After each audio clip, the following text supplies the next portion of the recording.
world is becoming more unglued by the day. Local consequences are now showing up. We are seeing sky-high gas prices, higher food prices, shortages, and more. How should you respond? Go to redpills.tv/patriot. That's redpills.tv/patriot. And secure your long-term emergency food storage from My Patriot Supply. My Patriot Supply is by far the largest preparedness company in America. They're in stock and shipping quickly in unmarked boxes to your door. Their emergency food supplies last up to 25 years in storage. When you need it, it'll be there. Lunches, dinners, drinks, and snacks totaling over 2,000 calories a day. Get free shipping on any order over $99. Again, go to redpills.tv/patriot.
From the spaceship in the sky to the simulation in the mind. Let's all embark on another journey of Conversations on the Fringe.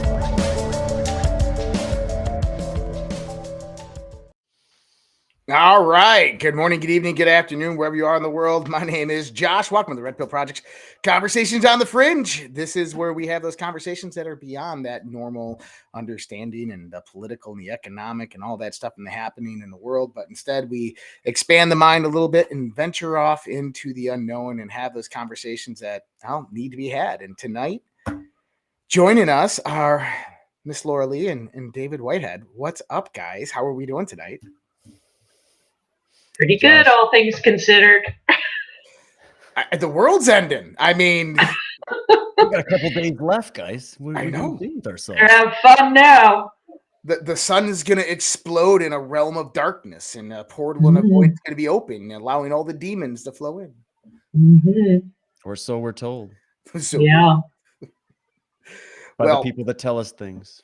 Yeah, well, Astro-Mythic solar eclipse is what we are talking about tonight. This is going to be a great conversation about the solar eclipse, the full solar eclipse that is happening on Monday, April 8th.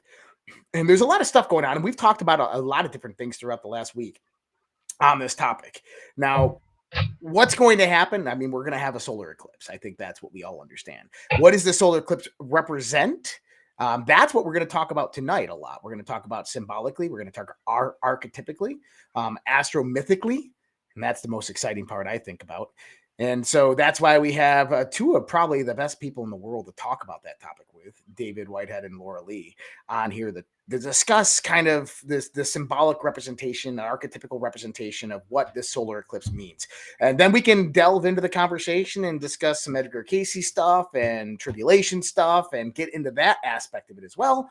But I want to hear, because Loralee messaged me this week and she was like, Josh, you need to listen to the astro-mythic aspects of the solar eclipse. And I'm like, I'm listening, so much so that let's do a show on it. So I want Loralee to go ahead and start off and really kind of break this down for us.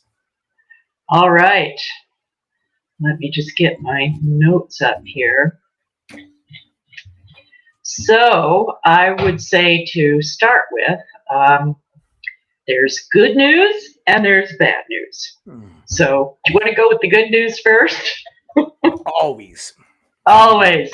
Okay. Well, the good news is the Promethean spirit is rising. The flame is growing all around the world every single day.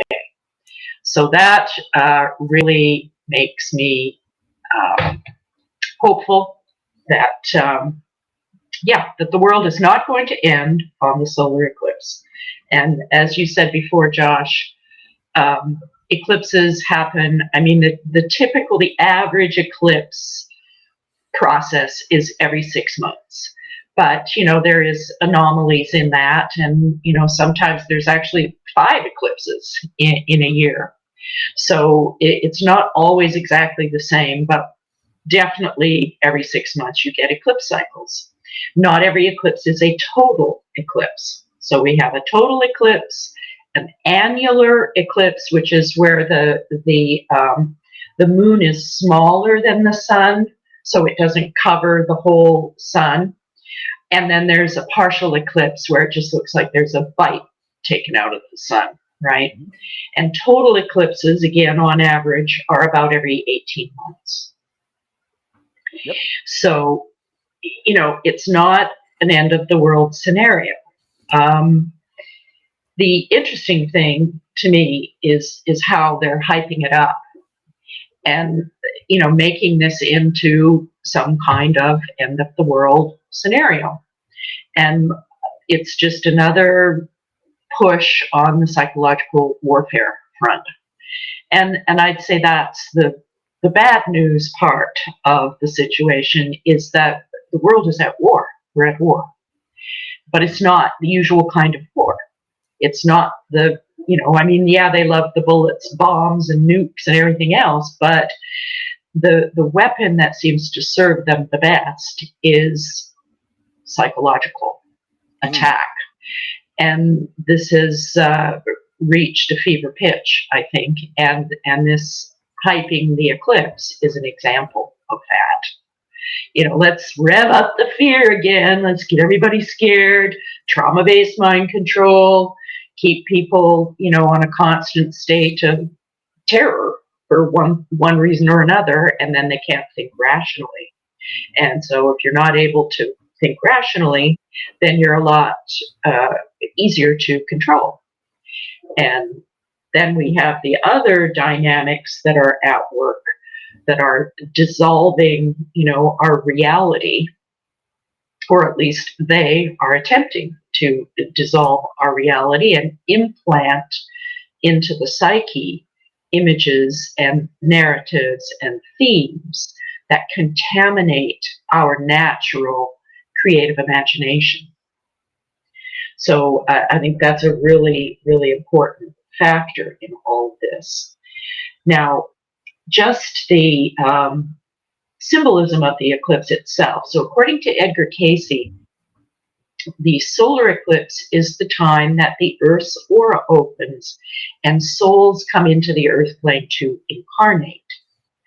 So what a beautiful image, right? And this one is happening in Aries. Aries is the first sign of the zodiac and represents the essence of the sprouting seed. The symbol for Aries is a sprouting seed. So it's that power of the life force that bursts up, even through ice and snow, that little shoot that's reaching for the light. So that imagery is really positive, and I would encourage everyone to align with that this is new energy coming in and making itself available to consciousness in the sign of Aries, the sign of spring. So there's a lot of power and a lot of life force there.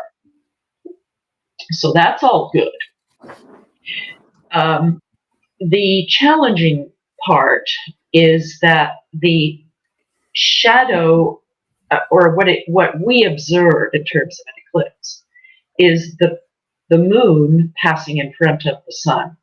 So making a shadow, darkening the sun, making a shadow.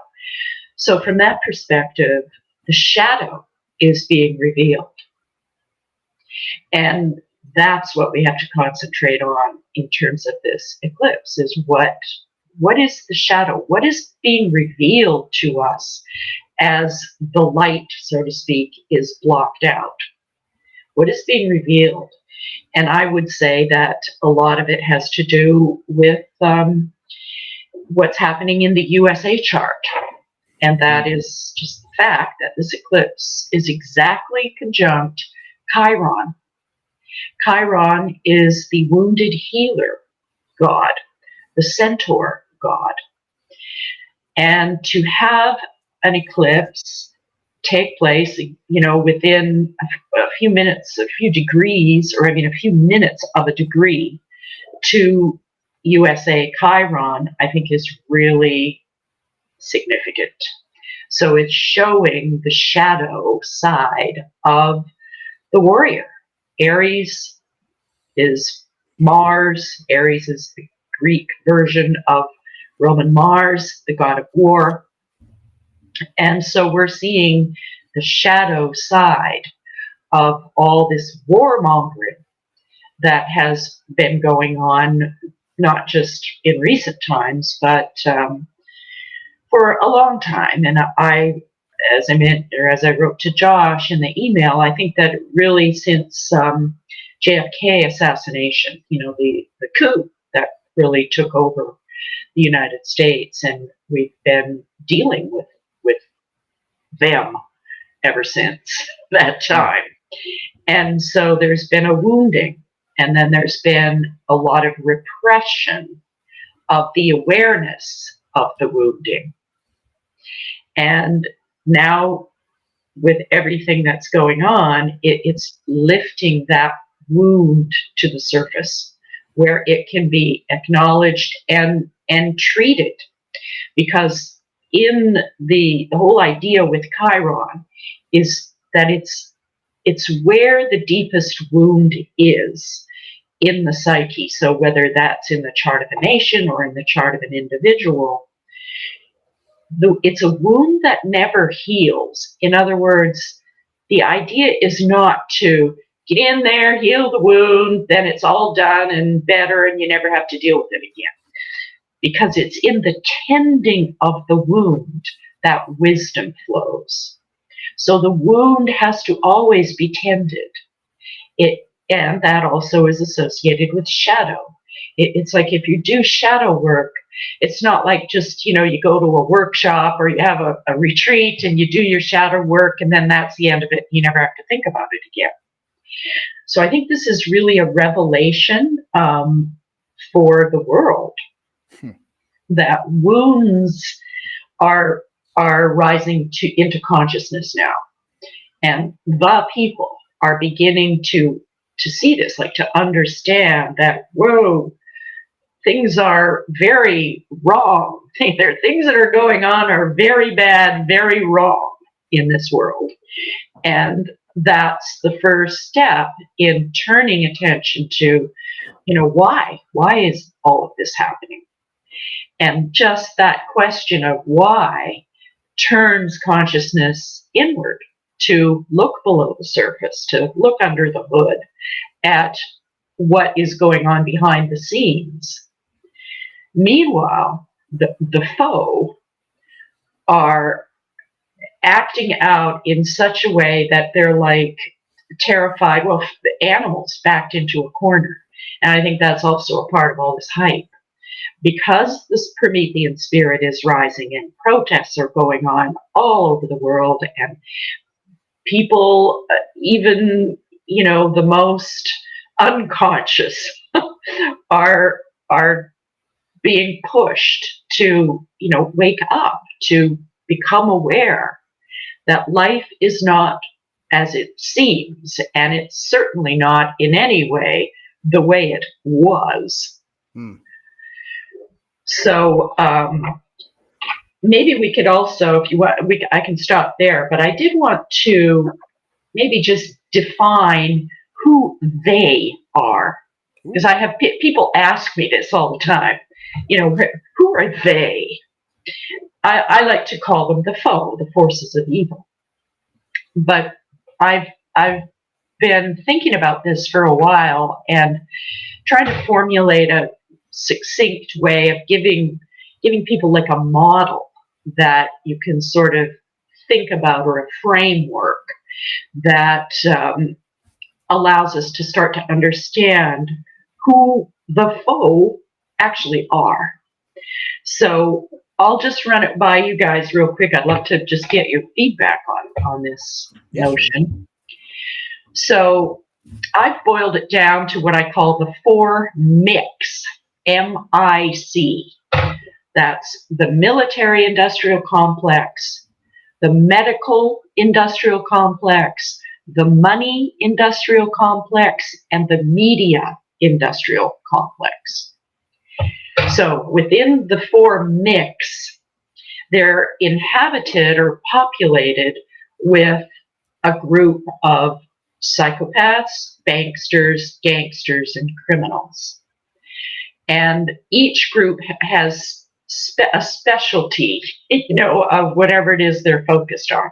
But they all interact together. In other words, you can't have weapons and all of that stuff in the military industrial complex if you don't have the money industrial complex feeding into that. And then you need the media industrial complex to put out the propaganda. So they all interact and work together. And so each group has their specific little bunch of psychopaths, usually the ones that, the top of the heap or the top of the pyramid. And then they're the banksters, so the money supply that goes into whatever that group is. And then there's all the minions, the criminals and gangsters that circle around the big predators. They're like those little fish, those little fish that swim along beside the sharks, and eat up whatever the sharks don't finish off. So those are, yeah, they would be like the little, the gangsters and criminals that, love to circle around and get the scraps that the psychopaths and the banksters gather up. So I like the perspective there, Loralee. The forces of evil are the 4 MICs: the military industrial complex, the medical industrial complex, the media industrial complex, and the money industrial complex. And that actually fits together very nicely. David, your thoughts? Yeah, I like that too. I would just say the only thing I would add to that is those MICs were hijacked agencies by this dark force, as is all of the world, right? Like, and I always try to make that point that every symbol, every idea, every establishment, institution that, was created with the intention to free and uplift humanity was, I believe, once in a much more balanced whole state. And then what you do is you get a bunch of psychopaths and weird freaky cults coming in to raid that archive of knowledge and then corrupt it, pervert it, and then sell it back to us because they know it resonates with us.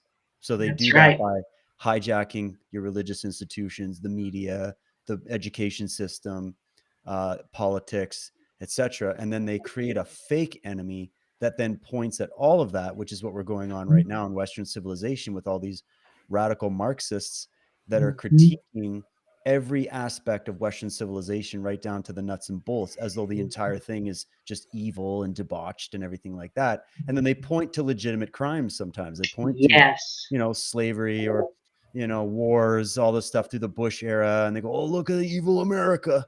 I know that I live in Canada, and Canadians, have been raised to, throw stones at America every chance you can, right? Because there's this little weird competition going on, which we're losing miserably.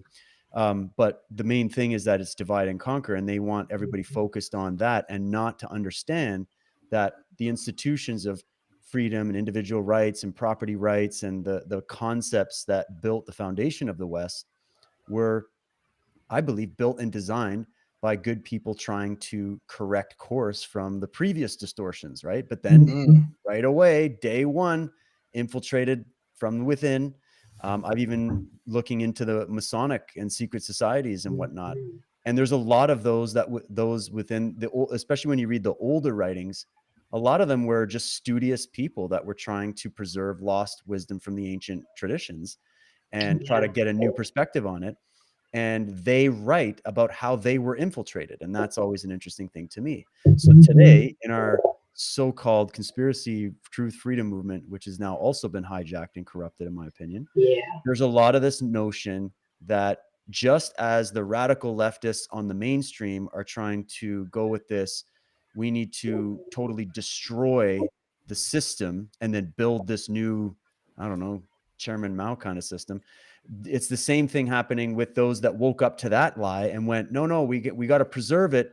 But then they still go down that track of casting everybody that's not part of their little clique as part of that evil. When I'm there to just remind people, all this stuff is our birthright that was hijacked from us by these psychopaths that then take good things and warp them into bad things to keep it simple. So just wanted to put my little 2 cents on that. Yeah, definitely. Well, I like that, and it's a good perspective to have on what is happening, because it's a lot of what we've talked about in the past, David, in the sense of the infiltration of the various occult and esoteric societies. That what is happening here over the last, well, it's been happening for a long time, since the beginning of our current time and age, but more so in the last 200 years, is this massive infiltration by this evil. And this evil, whatever it might be on the top level, the top echelons, has a plan, and that plan is going very smoothly. And I know people are out there like, the white hats and all this stuff is all good, and we're beating them. And really, what's happening is people are waking up to see what's actually occurring. Their plan is still moving forward. Their foundation of their new world is still being built. It's just more and more people are beginning to notice it and wake up, and that's why things are being unraveled and being seen. The veil, in a sense, is being lifted, and that's a part that maybe I want to talk about here in a little while. Is the historical, mythological context of what's happening right now. I wrote this down, and it was something that I've been looking at. Is that we're not only in a convergence of one cycle right here, we're in a convergence of multiple cycles. And to me, this is what the Mayan calendar actually represented. Is you had the Mayan calendar, I think it had 88 batuns that all converged to 1 0 point. And what that was their understanding of 88 different cycles that all converge at the same time to reset at one time. And, right now we're in a super solar maximum. Right, every 121 years, our sun goes into a super solar maximum. We're in that. We're in the fourth turning, right? So we're in this human cycle of how human evolution and psychology takes place and evolves within the social construct, and how every 72 to 80 years, 72 to 90 years, that resets. And then we're in this precessional cycle, moving from Pisces into Aquarius. And so we have this overlapping of all these cycles occurring at the same time. But then we also get these astrological events that coincide with what was written in scripture, with what was written in mythology. For instance, we had the Grand Conjunction that happened on December 21st, 2021 with Jupiter and Saturn.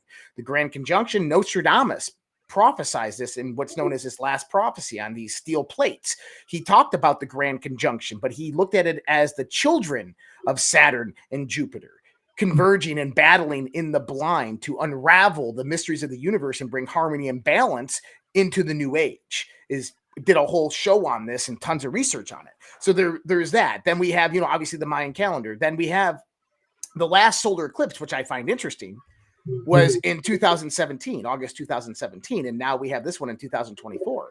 Now, if we look at from 2017, the current day, have we not been persecuted? Have we not been, beat down and targeted? Has Donald Trump not been all of those things as well?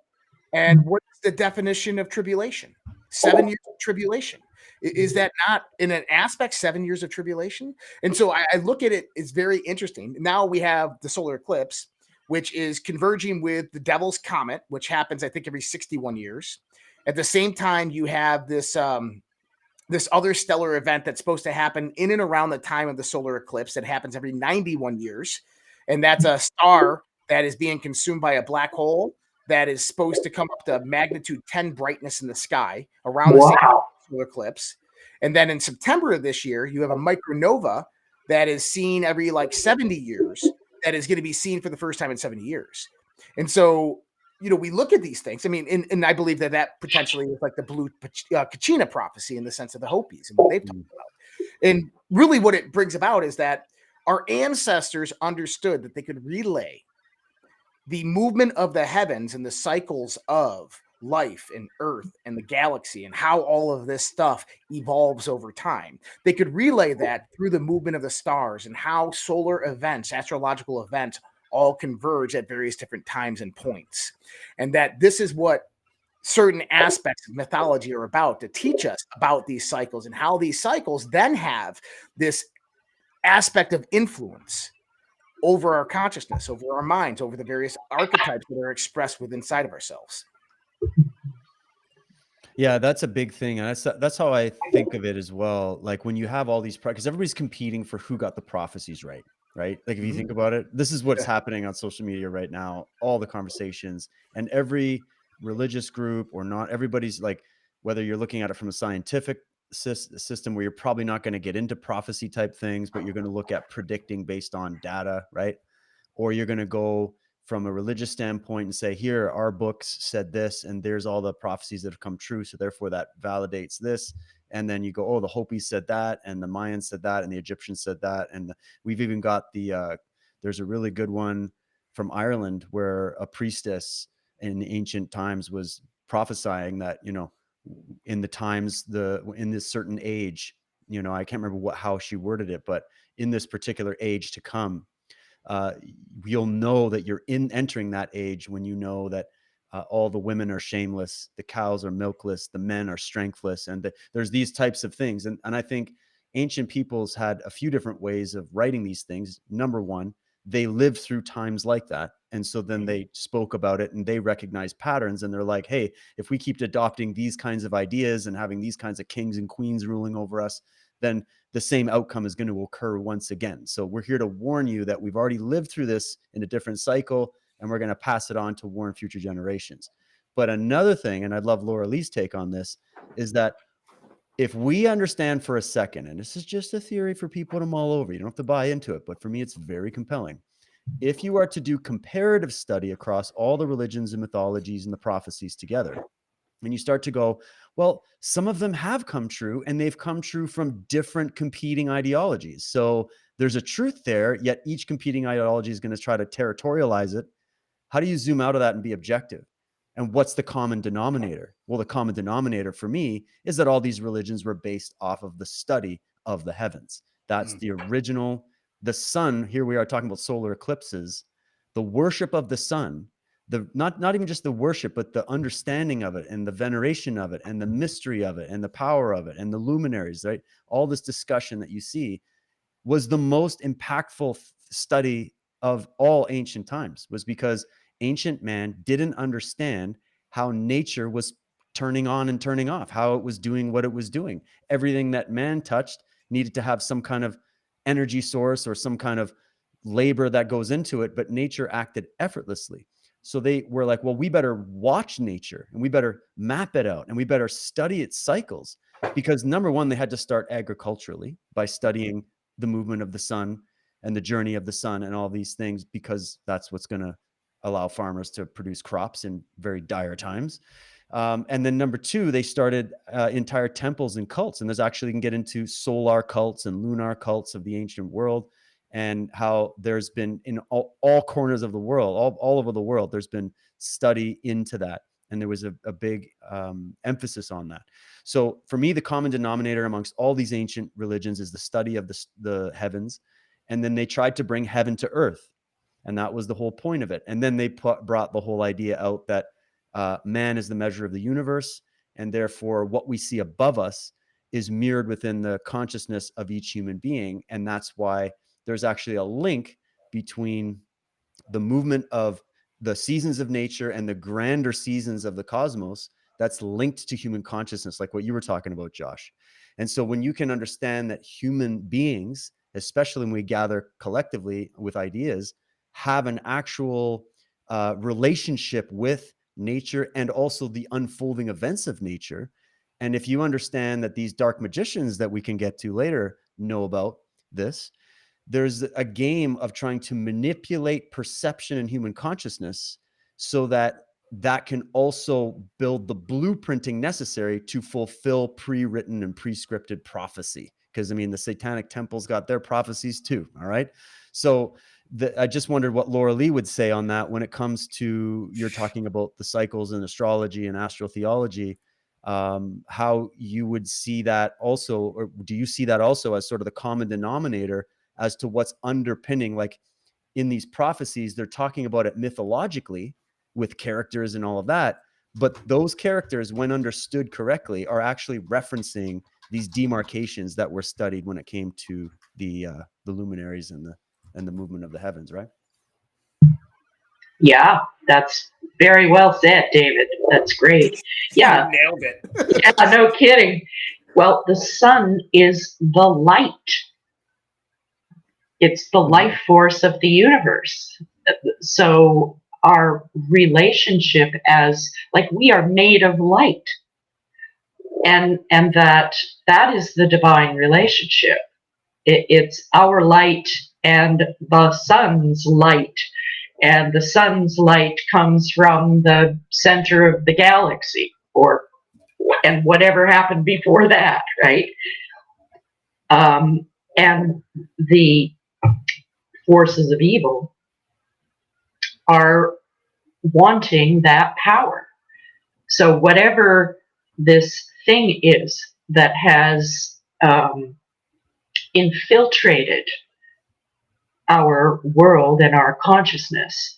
And, Josh, you were talking about this the other day on your show about artificial intelligence.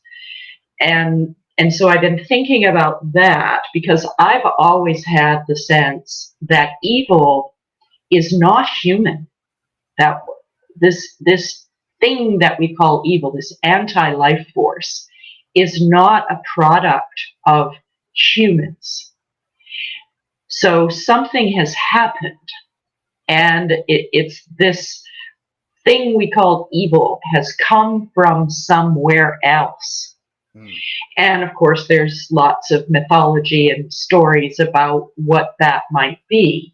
But I think it's really important that we people, human beings, understand that we are not the creators of evil, but evil can infect humans.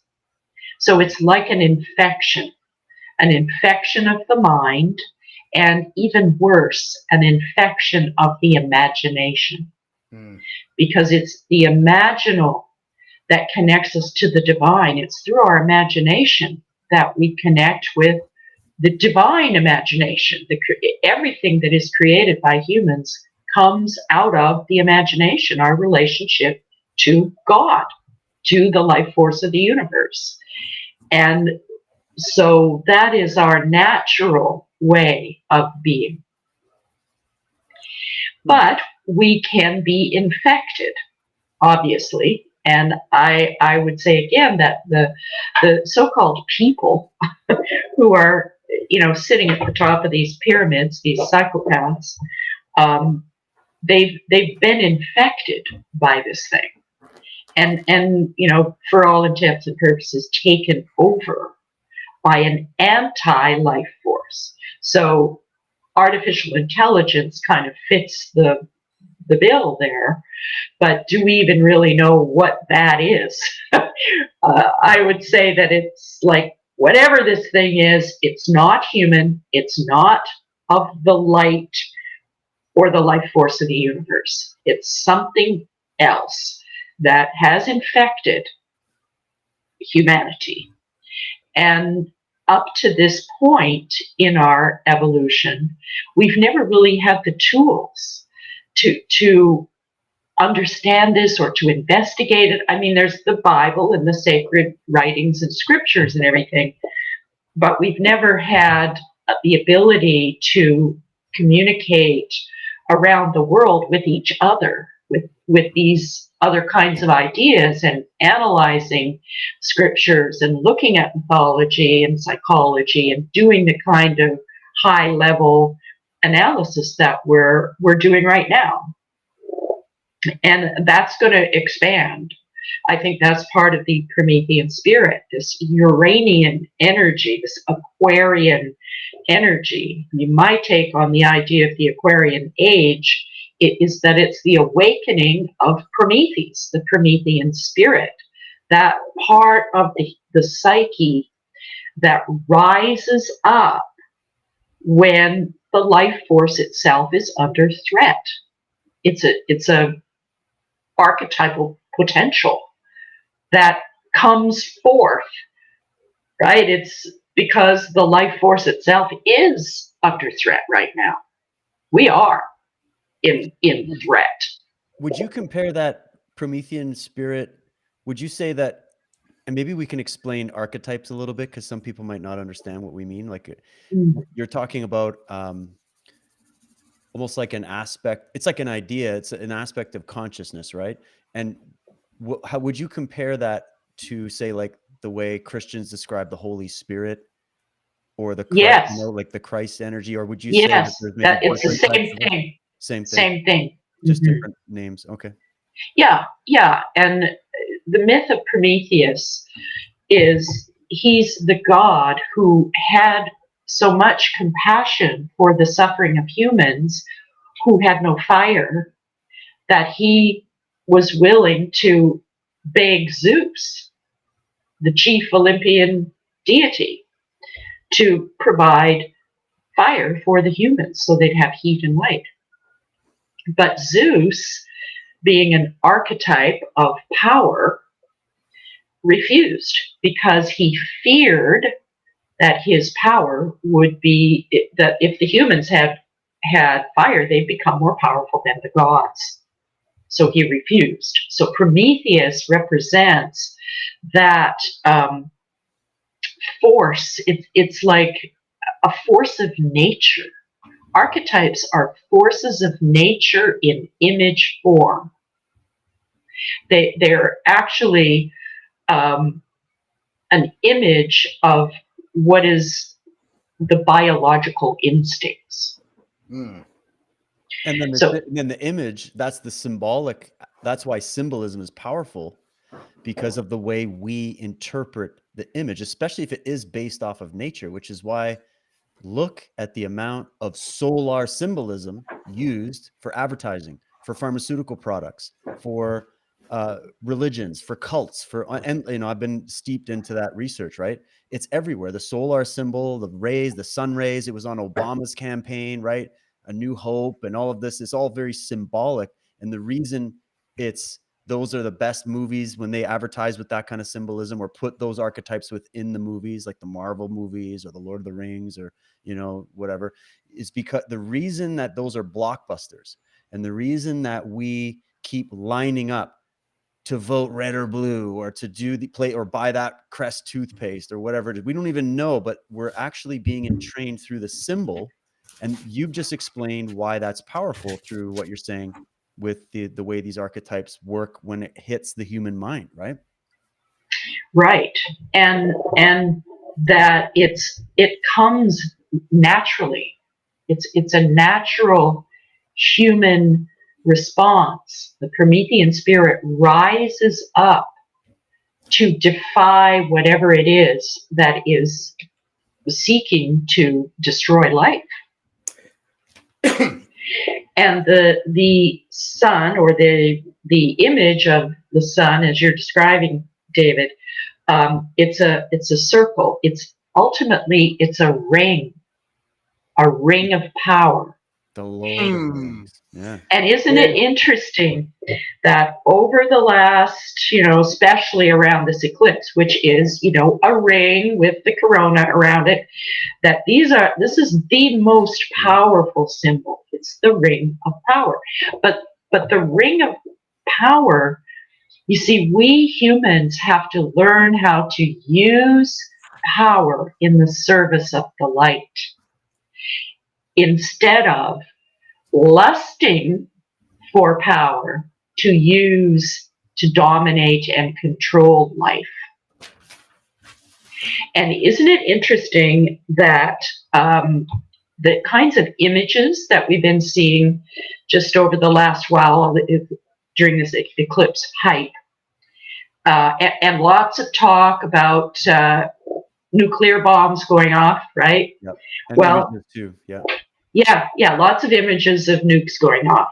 Well, that image of a nuclear explosion is a ring of power. It's the weapon, the ring of power that was developed in the 20th century to destroy. But what is the ring of power now? It's CERN, a 27-kilometer circle. It's a ring. So that's something we ought to be thinking about. Which is firing up on Monday to look for That's dark right. matter right during the solar eclipse for I some know. odd reason. I think they're Mhm. screwing with us, but I also think that there's something probably deeper there. I wanted to touch on the archetype thing because, I mean, you guys explained it very well. I tend to kind of deviate towards the scientific perspective. And what I see in the sense of archetypes is they work exactly the same way, but I take it a step further, is that that symbol has a effect on my physical body, on my physical, spiritual, mental body, all these things. And really what's happening there is light is interacting with geometry, and that forces an electrical, bioelectrical, and biochemical impulse into my body. Now, what that does is that translates into my neurological system as certain firing patterns of neurons coming together over sequences of time that produce this idea, this thought presence, this aspect of mind. So when I look at archetypes, what I see the subtle energy fields, the subtle electric fields. We're in an ocean of vibrant energy, and everything is moving around to a certain degree. And that is just changing minor fluctuations within that electric field that has an influence over our neurological systems, which can basically adapt to new firing patterns or can be impeded by different firing patterns. And that is the expression of the archetypes that come about within us. And that during these times when the moon comes closer and we get heightened emotional, well, what's really going on there? Maybe the sensitivity in our neurological system is opening up because that field is being undiluted, or maybe it's being diluted with more energy from those subtle energy fields. There's certain aspects that go on in there, right? So I look at it in the sense that these are real, and I know you guys as well, but there's real profound, probably measurable effects that are happening within our neurological systems as all of these things actually happen. And even when we're looking at symbols, and that the beautiful thing about that is that our neurological system is what makes us human. And so 10,000 years ago, a man looks at that symbol, and yes, he's going to derive meaning from it, but the initial impulse, the initial electrical impulse, the sequences of firings are going to be relatively the same. And so the context and meaning can be translated and held onto either genetically or energetically over long periods of time, to where information can be relayed through the various different symbolic natures of things, especially the geometric natures of the universe and the patterns within the universe and how all that unfolds in front of us. But I believe that we have these things that are evolving around us, these cycles, and these cycles are basically just transitions and shifts of these subtle energy fields that awaken various different things within us, because what it is it's like a TV channel, and it's changing the frequency of that TV channel, which is our neurological system, the attenuation of that antenna, and it's just subtly churning that dial just a little bit, a little bit, a little bit. And sometimes that is the personality characteristics of a Capricorn. Sometimes that's the personality characteristics of a Virgo, depending on where you came into this world at that point in time, that neurological system was tuned to that field when it came into it. Yeah, I like the way you said it too, because this is all really real stuff. It sounds very esoteric and very mythological, but what is mythology? What is script? What is all these ideas? They're attempts by humans to describe their experience of experiencing reality. Like there's reality happening all the time, whether it's raining outside or it's sunny or there's a solar eclipse or there isn't. There's the reality, and then there's your experience in the way you interpret it. And so you have the original thing. This is why I love studying comparative mythology from around the world, is because you have the original thing, which is always nature, and then the events that happened. Okay. Mhm. And then there was the perception of the people that experienced those things and experienced nature. And then there was the layers of creative description of those events. And mythology was the choice because we also have this faculty of the right brain. So you have the left brain, which is going to describe things as you did, Josh, which is incredibly helpful, which is to try to boil it down to its working parts and analyze it and understand the factual basis of it. And then you have the right brain, just generally, which is trying to interpret the meaning and derive meaning and think of the creative, and then add layers of your own mind on top of it. Now, that doesn't mean all the layers and all the myths and all the writings and all the are accurate, because again, that's creative writing. But what you can do, if you know how to stay objective here, when you study this, is you can start to find the patterns that connect it. And from the pattern, you can then deduce the origin point of what was the foundation of those stories and those myths and those creative interpretations of it. And that's, I think, the next level of the game, that there's maybe a handful of people in the world that are aware of that level. Most of them are behind closed doors and they either don't want to tell the public or they're weaponizing it, right? And then there's the few that, you know, Loralee and many others that understand it and they're trying to bring people up to speed on it. And there's been many, but I think that's important, is like, think of this solar eclipse right now. It hasn't happened yet in the physical reality. We're in the campfire story part of it, where we're all sitting around a campfire on X or wherever we are, and we're all talking about it. And the mainstream media's got their little take, and then the alternative people have their take. Everybody's got their little take, but it hasn't even happened yet. And then we're making predictions. We're like, oh, I think it's going to be this. I think portals are going to go open up and like literal demons are going to start running in the streets. Or I think that, you know, the solar flare is going to hit the next day and the power grid's going down. So make sure you got backup supplies. None of us really know, but thinking back to all the other solar eclipses we've experienced, most of them just came and went. And there was just, the sun was blocked out for a bit. We saw the ring, we saw the totality, and then we moved on with the rest of our week, right? But that's just the experience of the average person who might not understand that there are indeed real effects that could happen, whether on the, like, I mean, just think of the effect the physical moon has on the earth, on the tides and all this kind of stuff, right? Mhm. We don't really have all the knowledge of how all these things actually affect the physical being. We have some ideas, but then there's the idea about it that does have an effect. So I think the game is who can generate the strongest pattern of idea in the conscious, in the public unconscious, who can implant an idea about it the best and get humanity to buy it. And I think that's the game we're playing, not just with the solar eclipse, but every other fucking thing you can imagine. Now think about this in the same context. If you get all those human beings in that fear and panic mode, which is then receptive neurologically, of which you have those neurological firing patterns, which are electromagnetic in nature, that is expressing that outward like a radio station. Now the reality begins to shift. The reality begins to change and suck everybody else in, but also reality itself reacts to that, because reality can only react energetically, right?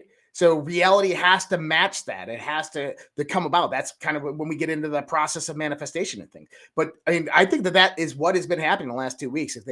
This is massive psychological warfare of trying to control the narrative. They're utilizing an astrological. This is nothing more than the Aztecs 2,000 years ago. The priest coming out and telling the people, God speaks through me. And in 3 days' time, God is going to come and shut off the sun. You will see, and then you will bow to me and give me your power. It's no different than the old Aztec priests who utilized solar eclipses to control the masses. That's what we're seeing right now with the fear and the propaganda. They're trying to get this construed mindset, the construed neurological firing pattern that is energetic, that is bringing people into it to believe in a certain way. And I've said this because they're laying the foundation for their new world. And that new world is a slave matrix. That new world is of fear. That new world is of control. And they need to set that off now because, like we said, these are dark occultists. They understand astrology. They understand the movements of the heavens. They understand the susceptibility of the human mind. They understand the vulnerability of the human spirit. And they're going to do everything in their power to manipulate it to their benefit. And they're not going to let an event like this just go to waste. This is why I also said, and damn, I said this back in January. I said that you're going to have some type of major global event on or around April 6th to April 16th. And what has been being produced all week? Israel last week struck Iran's consulate during Ramadan. That's a no-no. You don't do that. After the UN Security Council's vote. What's Iran say? What's the CIA say that Iran says? They're going to strike within 48 hours. Well, what is tomorrow? They haven't struck yet. Tomorrow's April 6th. And it's going to be in the next few days. Well, why? Because this is the symbolic representation. Get it as close to the eclipse as possible. When Hamas invaded Israel, it was on October 7th, the day before the lunar eclipse. Right? When the U.S. retaliated versus Iran, it was almost to the hour that I predicted. I predicted 4 p.m. by Friday. It was at 6 p.m. Right? But why did I say that? Because that was the night of the full moon, the last full moon of the year. I mean, you can look at these things. Did you see the CNN headline, Josh, today? CNN today? When was this? This is like literally they posted it today on like CNN breaking news. They were talking about how U.S. officials are being told that there's an imminent attack coming from Iran within the next few days. Yep. Like it's like you were talking about how they align things. And I'll just say a little quick bit, and then Loralee, you got to jump in too. But think about it. If there are people trying to manipulate the let's say the collective consciousness so that they can produce effects in nature that otherwise wouldn't exist. This is what dark occultism is. It's sort of like an unnatural warping of the natural energies and consciousness itself. Then they would need to do this timing with the movements of those astrological bodies, because that's whether people listening believe in the astrology and the heavens. You don't have to. These people do. Okay, so they time things ritualistically on certain dates. 9/11. I mean, come on. So they do it because there's a certain belief that they have that they can collect certain kinds of energy downloads or something, and then the whole point is to guide the masses towards a particular end goal. Yep. Or start a war, or raise the interest rates, or whatever they're going to do. So you time it around the solar eclipse, and if you had, let's just think of this. I don't know what's going to happen, but if they time, say, that attack, which has kicked off a whole shitstorm in the Middle East, which could lead us to World War III, and they time that on the lunar eclipse, and now we're here on the solar eclipse, and the rumors of war that Loralee was pointing out are coming down the pipe. It's got to be beyond coincidence that the timing of all of this is happening around these solar activities, right? That's what's boggling my mind. There is no coincidence at that point. I mean, no. Any scientist would say, well, we could look at the history of warfare, and this one didn't, and this one didn't. And they're like, okay, dude. Sometimes major events, major society, events. Civilizational changing, world changing events.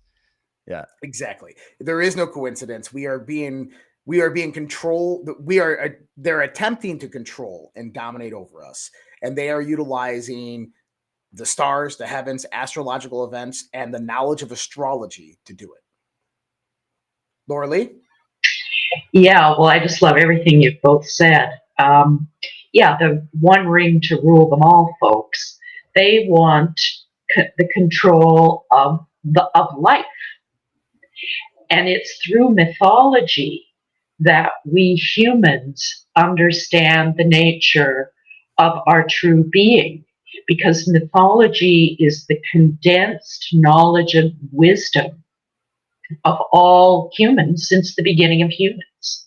Mm-hmm. Shared and transmitted via these stories, the stories and myths, because they're the same cross-culturally, because they're the psyche's version in image form of biological instincts, and then the relationships that those inner characters, if you will, have with each other. So, say, for example, an individual horoscope is your personal collection of gods and goddesses. That is, these image expressions of these primal human emotions and behaviors. When we, the people, understand the nature of mythology and the wisdom that's packed in to these myths, then we have access to the same power that the foe are trying to wield against us. So myth is the key. It's the best way we humans can transmit information that's ancient, that goes back to the beginning of humans. I mean, the moment that a human being became conscious enough to notice these lights moving in the sky, and that they began to project onto those lights what was going on inside themselves and what they observed, like you said, David, they're in nature. And so that all that information gets transmitted through these images. And that is our power. Which is why you've been talking about the war against imagination, because think of the word imagination, the process of basically constructing symbolism in your mind and working with those archetypes, right? And you're bringing up an important thing that was hard for me to understand for the longest time, and probably anybody listening when we're talking about all this stuff that might sound like mumbo jumbo to someone who's never heard it. But what we're talking about here is that you have to understand that there's something called genetic memory, like the memory of your ancestors, that we all the First Nations, the Aboriginal peoples, they've always had this reverence for the memory of the ancestors, those that have come before. And the reason is because there's sort of an intuitive knowing that there's a memory throughout time contained within your DNA, contained within you, right? So if we originally are all made of stardust, and then we come here and we have all this nature molds us or whatever molds us, and we have life experience. What is experiencing life in 10,000 years ago versus what is experiencing life today in the organic human? It's a vehicle experiencing the consciousness, and photonic light is what's activating your ability to be alive and walking and thinking and talking, right? But the vehicle is the physical body, and the physical body has a memory storage system called your DNA, right? And so you have this phylogenetic or race memory DNA, which is why certain symbolism is really, really powerful for people in Asia with the kanji, and that those types of symbols are very powerful for them, dragons in a certain rendition or whatever. And then in the West, we have our canon of magical traditions and symbolic Bibles or whatever. But all those symbols have a meaning to the people of old, and they were like imprints at the time, impressions of nature. And then they conjured their imagination to then start relating to those images. And now we came up with all these different symbolic archives and cults and ideologies and philosophies and religions to express that thing. And that's why it's confused. That's why it's divided. That's why it's messed up. It's a bit of light and dark, right? Is because the experience of the ancients and the experience of anybody living right now is a mix of light and dark, yin and yang, good and evil, up and down, success and failure, right? So it's all encapsulated there. And that's why there is something legitimate to understanding some of these older, doctrines, is because when you bring it into that understanding, you'll start to at least understand the dark occultists that are behind your media and the government and whatnot, and how they see it. They're just trying to hack that database and manipulate that for their own ends. And you're saying we can do the same thing and just take it back and empower ourselves with it. Well, and you know that the DNA itself is bioluminescent. There you go. It actually emits light. photons. So there it is. We're connected across the eons of time through the transmission of the light. We're made of light. We're aligned with the light. Sun is the light, the symbol of power, the ring of power, the real ring of power. And that's what the foe wants to take control of.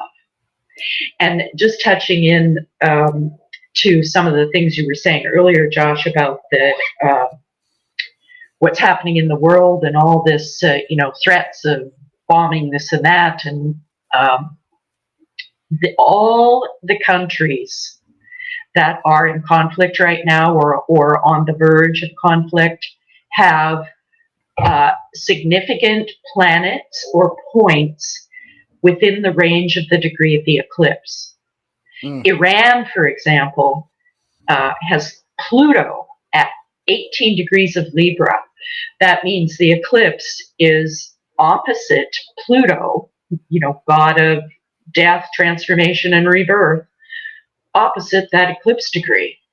So, and all the other, I could go for hours on the connections between, the charts of these countries that are highlighted as battlegrounds now.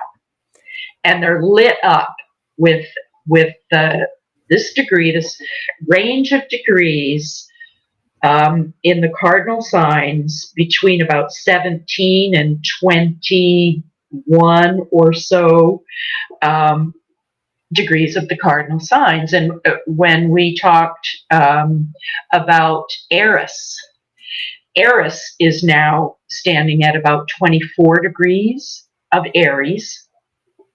And Chiron, the wounded healer archetype, is also close to 20 degrees of Aries right now. So these archetypes are being constellated, they're being activated in the psyche. And when we as humans can learn how to read those symbols and those myths and understand that all of those characters in myth are within us. They're all within us. They just wear different costumes depending on what era you're born in, right? So this is it's like a conflagration that's happening now. And also within the charts of these nations in conflict, there's a lot of Mars energy, so there's war, and also Neptune. So Neptune is fog and mist and confusion and discombobulation, where everything is just in a chaos. It's like we're in the chaos phase of the wave with regards to Neptune.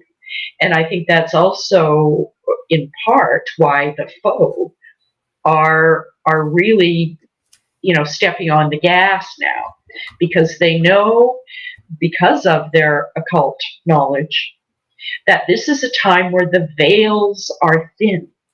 The veil between conscious and unconscious, spirit and matter, good and evil, all the pairs of opposites are being brought out. And what the foe want is this divide and conquer, right? So this splitting and pushing everyone into the extremes instead of creating a fulcrum where both sides of the pairs of opposites can actually meet and form a new structure, a new way of balancing the tension of the opposites in whatever pair of opposites you want to talk about. Masculine, feminine, this whole trans pride thing. It is a confusing, or at least a wanting to confuse the opposites of masculine, feminine. So taking it to the absolute extremes so that we can't get to a place of understanding that we're all made of masculine, feminine, that it's a complex thing. It's not just a matter of, okay, there's this over here and that over there, and if you want to change, well, you just take some hormones and, have some surgery and away you go. So even that aspect of how things are being used against us right now, but it's a very clear manifestation of this divide and conquer strategy that they use over and over and over again. But I think we're starting to wake up to it. You know, just the fact that we talk about it, we talk about divide and conquer, and how it works and where we see it. So once it's in consciousness, it's a lot harder for them to keep it going. It just has to get more and more and more extreme, and it'll eventually just collapse in on itself because it's so ridiculous. That's incredible. Real quick, just before this comment runs away, this is from on D Live. Raja D asked a really good question, and maybe I'll see if either of you want to hit it up. I got a few ideas on it. It's a good one because of what I was saying about the DNA, saying if we die and leave that body, we leave that DNA there in it. So how would the new body get our old DNA unless we are reborn in the same family line? It's an interesting question. I got a few angles on that, but any thoughts there, Loralee, on that one? I don't really know. I'd have to think about that. Yeah, it's a good one. Josh. Yeah. I got an answer to this one. So a lot of this research has actually been done not with DNA, but with water. So the interesting thing about water is there's a video that we play on our live streams at night for everybody who tunes into our Rumble channels and stuff. It's called The Secrets of Water. Dr. Emoto did a lot of research on this, and then Nobel laureate Dr. Luc Montagnier in 2014 saw Dr. Emoto's work, and he started doing research on water and the structure of water. And Luc Montagnier was blasphemed by the scientific community for this work, which he came out and showed Dr. Emoto was right. And what Dr. Emoto and Luc Montagnier did more of a traditional scientific investigation into it. What he discovered is that it's not water that holds the shape. Water formulates to the shape of the information. Now, perceive that. Is that water molecules would be coming in and out of that. It was the shape that was consistent. It was the intention that they put into the water that was then held when frozen, comes out, that water still held that shape, but the water molecules were interexchanging, just like in your body. Every 7 days, all the atoms in your body interexchange. They all come in and out. It's the pattern of the information that holds it. It's the matter that coalesces with the pattern. So if that helps explain kind of what Raja is talking about, is how does the DNA know? The DNA is the pattern, is the information. And that is called up again because the universe has a deficiency in an energy, and that energy just happens to fit that DNA pattern, and that DNA pattern is called up again, and matter formulates around it, and you have a human being. And so the DNA is this energetic pattern. Don't look at it as a physical pattern, in my perspective. I love that you went there.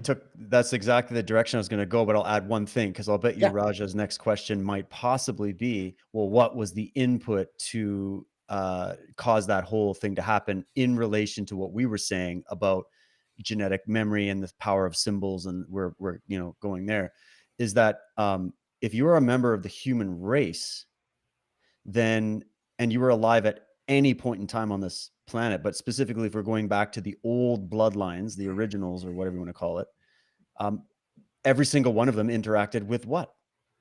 Nature, right? So every single one of them interacted with the cycles of the seasons. Maybe they were in different hemispheres, maybe they were, but they saw the sun, the moon, and the stars. They experienced wars. They experienced the rise and fall of empires. They experienced, everything that a human can experience has been experienced. Okay. They've experienced love, horrors, wars, genocides, the whole deal.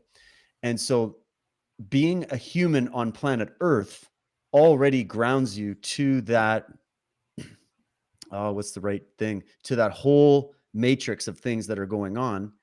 And so all of our DNA, no matter what race or background you're from, all of our DNA has experienced these things. Now, I believe, and many believe, and if you go to the ancient myths and legends, we've talked about this before, Josh, they all talk about great floods and cataclysms that took place and in different periods of time. And so you wonder if there wasn't a traumatizing effect that happened because of those. And I'm talking not just like, oh, a couple little earthquakes in New York that toppled a few, garden tables. I'm talking like pole shift events, like massive civilization ending, the sinking of Atlantis type things. Okay. And go and check out the show Josh probably recently did. You did a recent one with Michael LaFlemme Yeah, on that's good. Atlantis. His book, Vision of Atlantis, will help you understand maybe some of what we can gather about the ancient lost worlds, right? But we can get it out of mythology. It's in all the mythologies that there was these things that happened. And so that caused an effect on, I think, the ancient mind, no matter where you were, and then not even the big cycles of that kind of traumatic events. There were the little ones as well, just the little invasions and wars and whatever, right? So that is all built up in all of our lives. So you could be born, maybe if you take the soul science and you think, okay, I can incarnate in right now I'm a, what am I? A white straight male, Canadian background, English, British, Dutch, right? You're So just I'm in that. privileged. I'm a privileged, total asshole that needs to be destroyed or something, right? Yeah. But that's just me incarnating in this life. Maybe in another life, I was, I don't know, a cat or something, or maybe I was a different race or I was a different gender. I don't know, right? We're just speculating on that. But if you're talking about like transmigration of souls, it wouldn't matter, because if that's true and you believe in reincarnation, or even if you just go with this genetic thing, we've all been tuned by this reality, by this density and what the earth is, by the history. So history is written literally within us. And it's that water carrier signal with that electric charge and that light action that I think is what really brings it all together. And so if you go to shrines in Tibet, what are you going to see? You're going to see solar symbolism all over the place. You go to a Catholic church, you can see Jesus, Mary, and Joseph with sun rays coming out the back of their heads everywhere. You go to, I don't care what it is. You go to the Process Church of the Final Judgment in Los Angeles, their creepy cult, the guys that orchestrated the Manson and Berkowitz murders or whatever. They got solar symbolism all over the place. So you have the symbolism alone is all coming from nature. So that's the common denominator. And so being a human being alive on this planet, it wouldn't matter whether you were born in different families over different lifetimes or whatever. I think the same messaging still comes through, which is why it affects people no matter what background you come from. And nature remains in a state of what's known as homeostasis, or balance. And if we look at that in the context of a summed equation, right? If homeostasis is a sum zero equation, not necessarily where it's zero in the sense of its complete energy expenditure, but where the balance of that equation on the good and the bad, the ebb and the flow, is always going to have to be equivalent to zero, then nature has to fill in that equation over time. And it utilizes everything within its environment, its ecosystems, to fill that equation. And that is the energetic principality of who we are. Our DNA fits into that equation. And at least that's how I perceive it. But well said, David. Yeah, I think it was such a great question anyways. It was. But Loralee, what if we go, oh wait, so there's another one here. What if the soul and the water find each other, and in that way we can be in any culture or race but have the same memory of those lives? You just said it better than I could, Steph. Yep. That was well said. So that's the common denominator, is the stuff that makes up us, no matter what the result is. It's the primal forces of nature we're talking about that cause this resonance field. Right. I really love the reference you made to water, and Josh, I was really, really interested in the whole structured water and, easy water and all of that, because I think there is a really powerful relationship between light and water. So that light is an information field. Mm-hmm.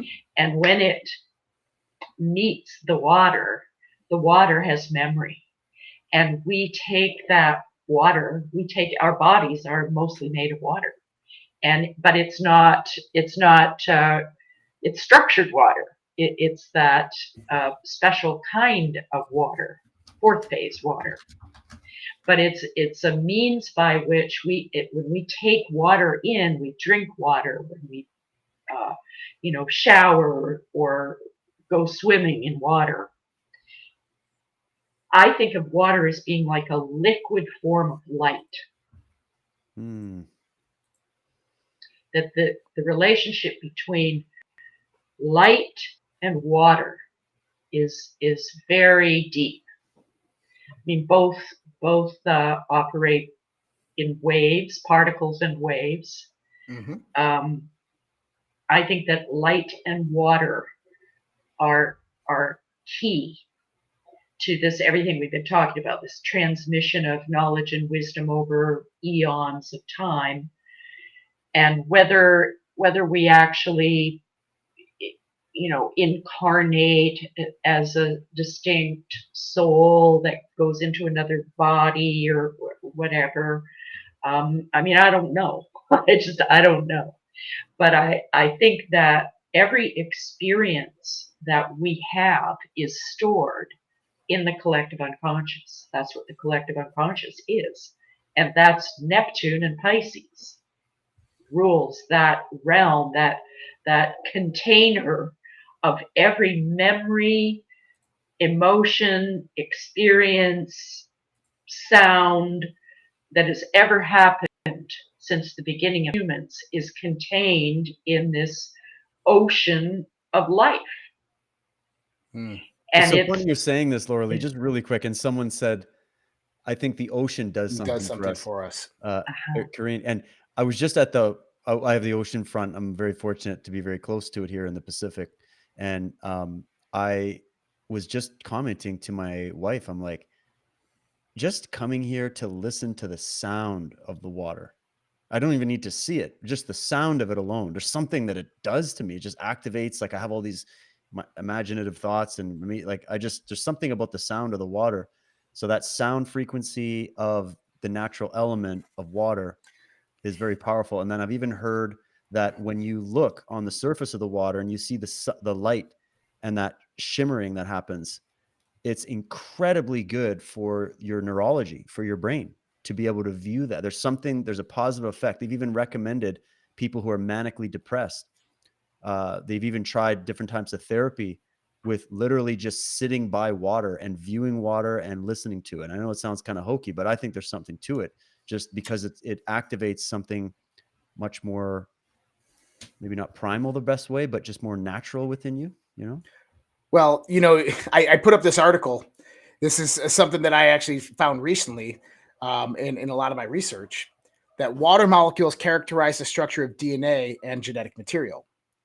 And so this is water molecules surround the genetic material DNA in a very specific way. Scientists at the Helmholtz Zentrum Desrin Rosendorf laboratory have discovered that on one hand, the texture of this hydration shell depends on the water content, and on the other hand, actually influences the structure of the genetic substance itself. And so the DNA itself is contained in a hydration cell in water. Yeah. Now, it's interesting that you said that you go out to the ocean and the sound of the ocean, acoustic waves, does something to you, because it does something to me too. I spent, 3 different deployments, 3.5 different deployments on the ocean, sailing it. And that's how I would sleep at night, in the keel of the ship with the ocean waves hitting the side of the ship every night. Right. Yeah. And here's the idea. Water is a dipole, which means that it has a polarization, positive and negative polarization, as well as it has what we call hydrostatic bonding, which means that it has a different asphyxiation towards a negative affinity. In other words, water attracts water.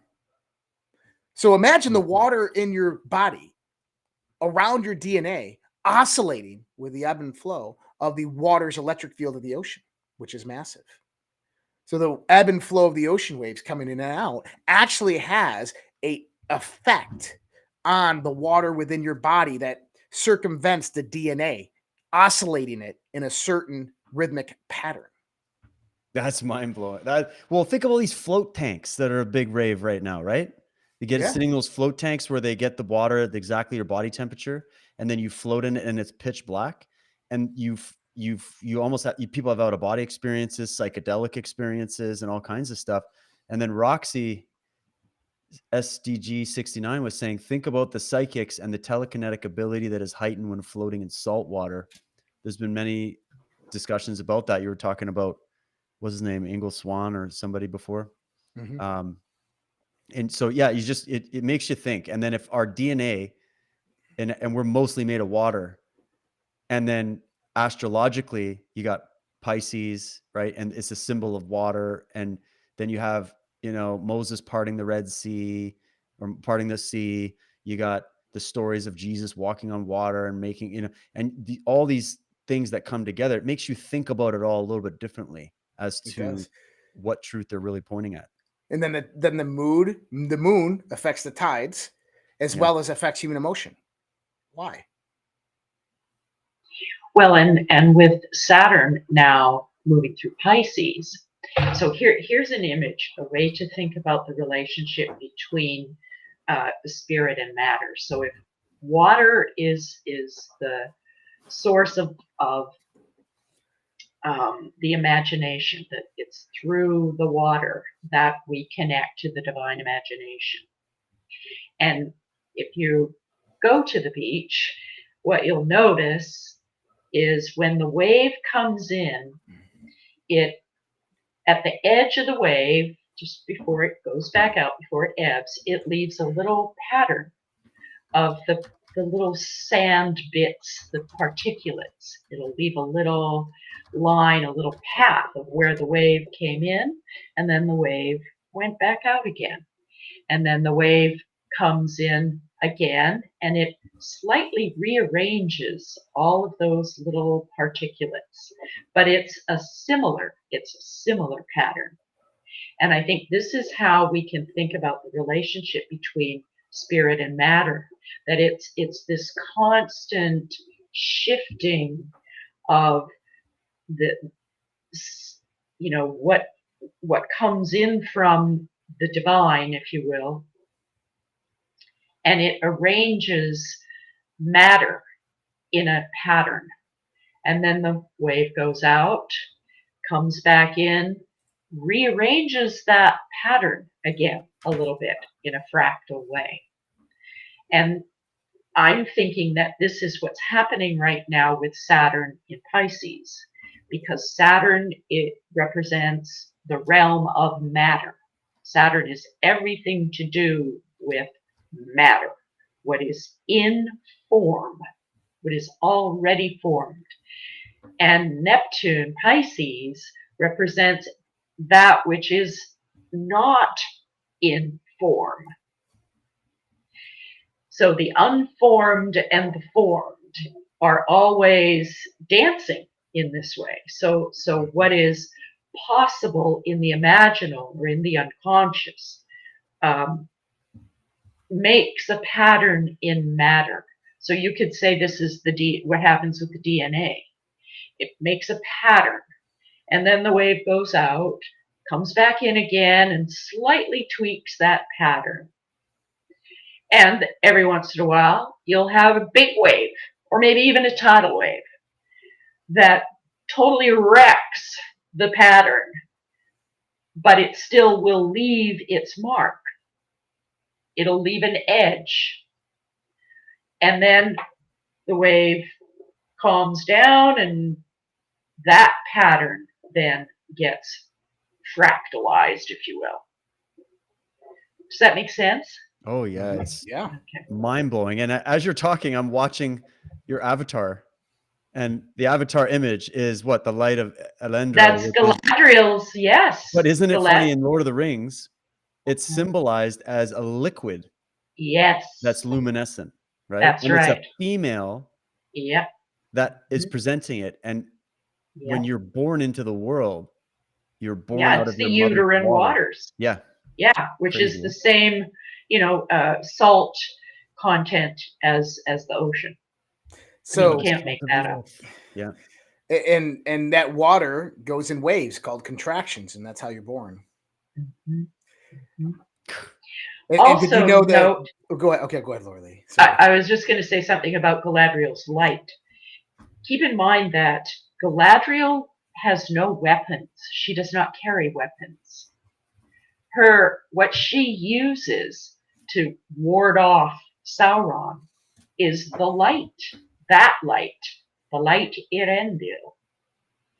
So the message there is when we access the light in ourselves, we can use that to stand against evil, because evil has no light and it can't make light. Mm-hmm.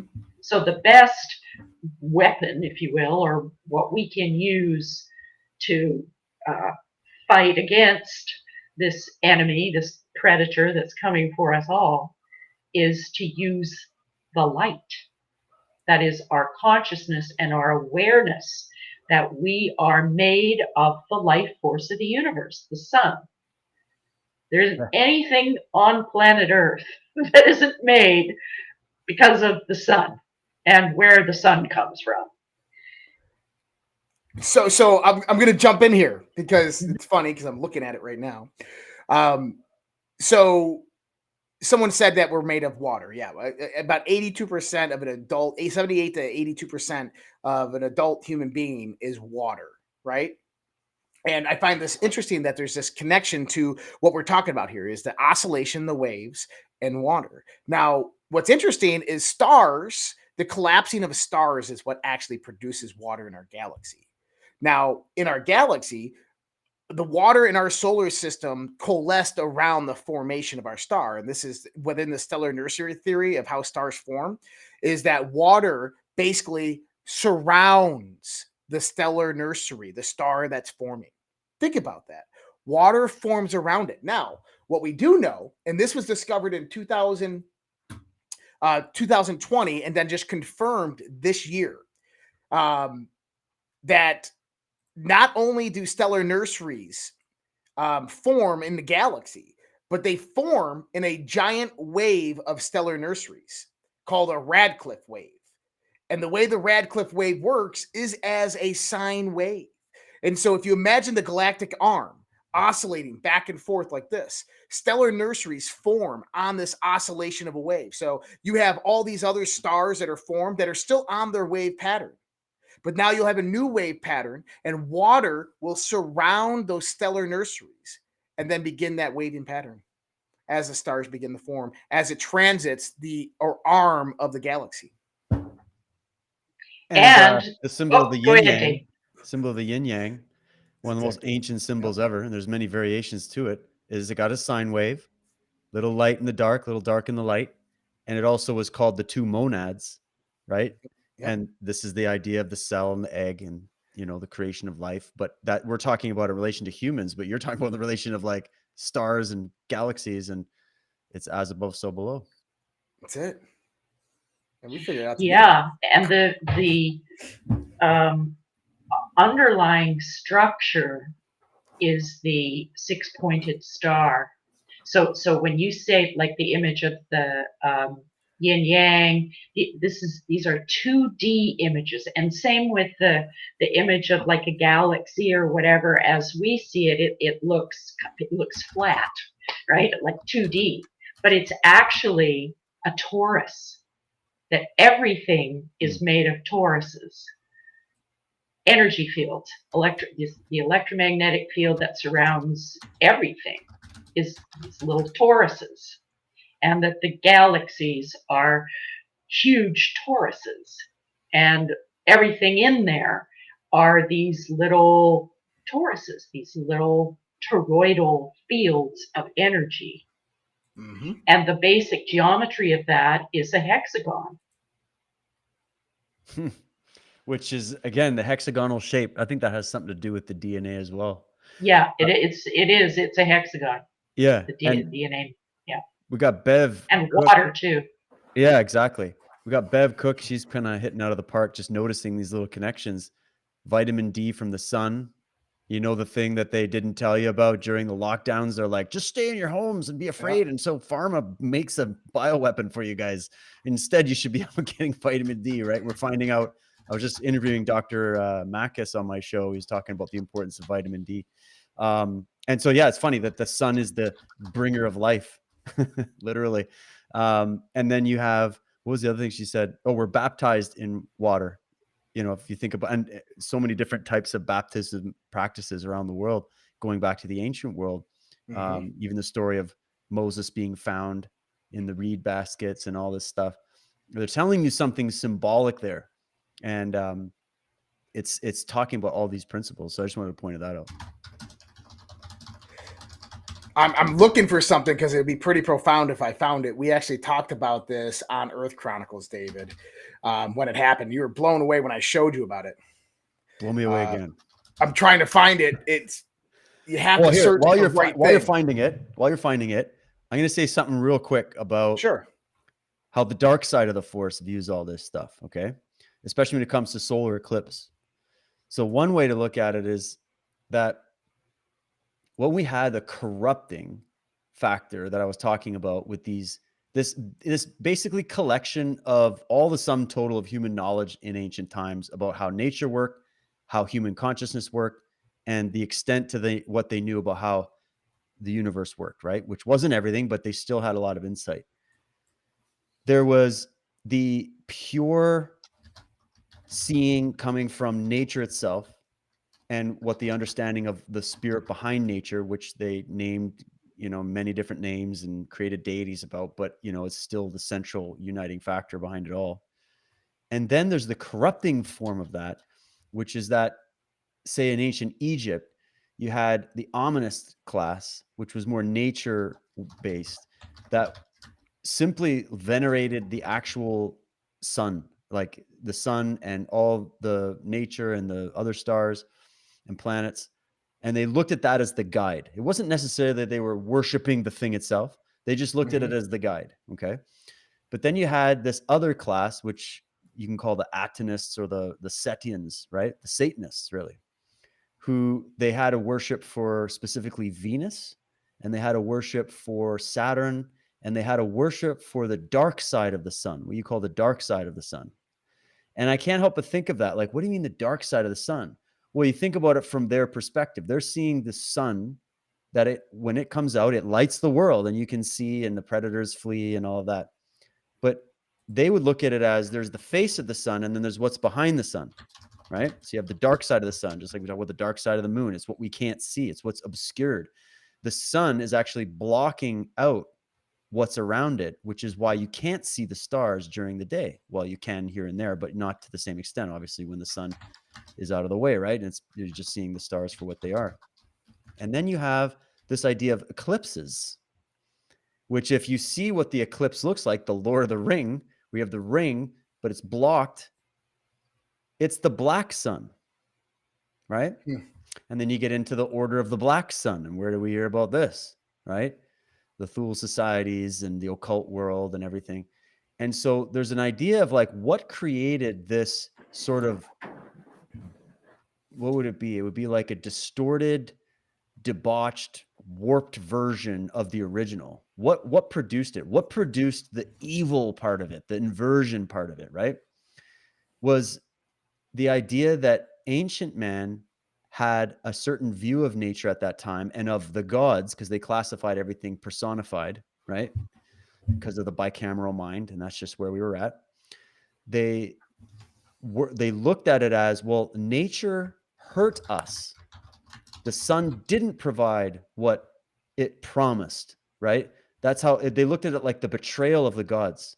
And especially if we're talking about ancient cataclysms and the horrors that ensued and must have been viewed, these priesthoods looked at it as, oh, the gods turned on us.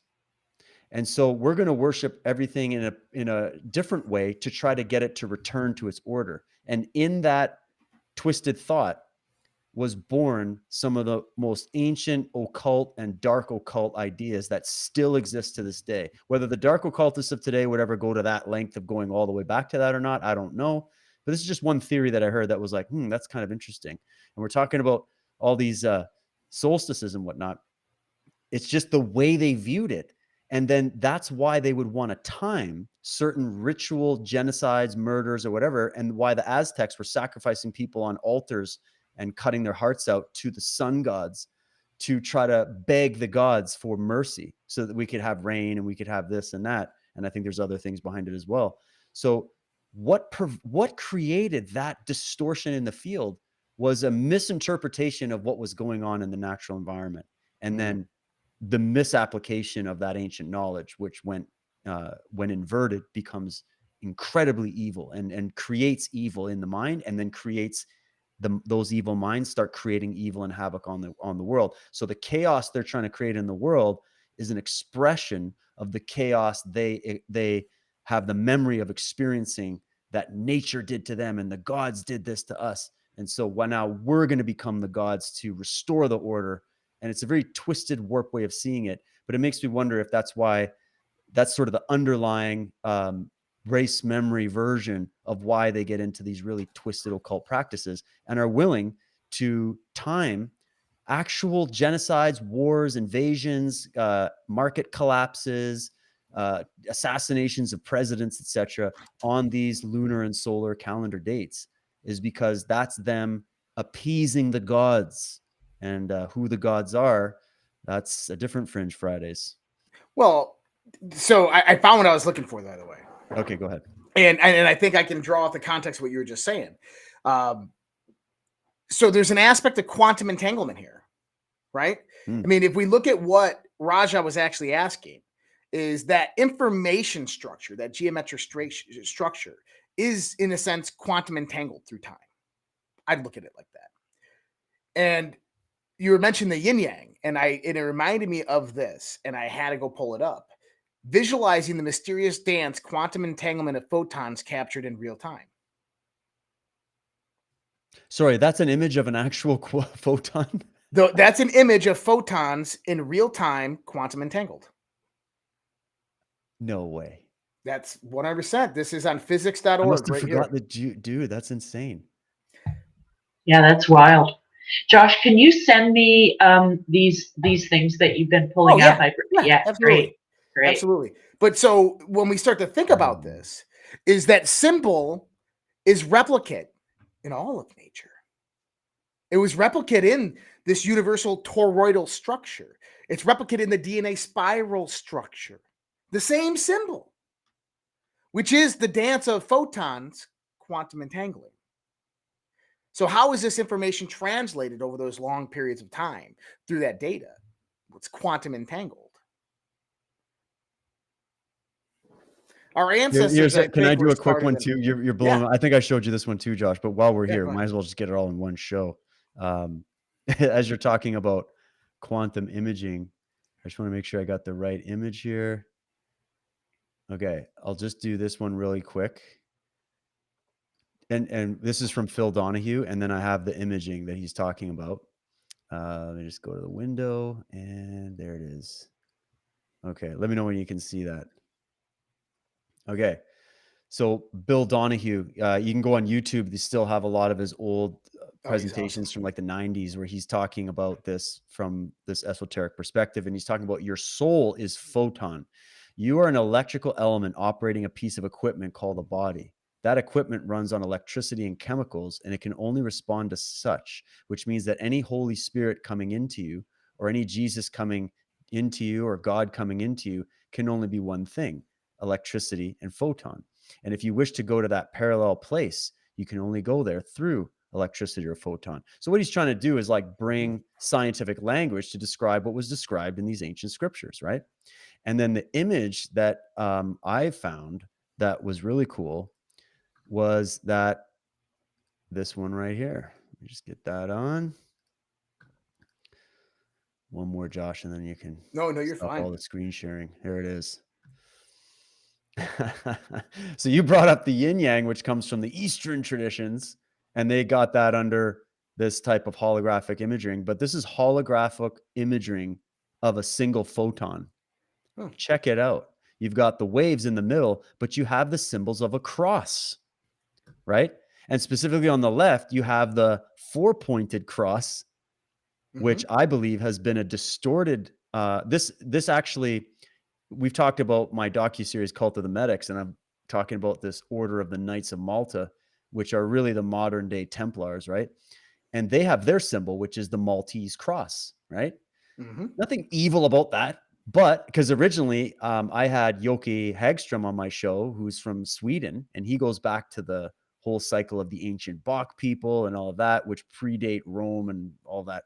And their symbol was the Maltese cross before it was Malta, before it was Knights of Malta and sort of taken over by these Vatican emissaries, was they had that symbol first. But of course, they were the conquered peoples. And what do you think these papists did? Was they milked these people for their knowledge, and they stole their symbols and their stories and then reappropriated them into their own cults.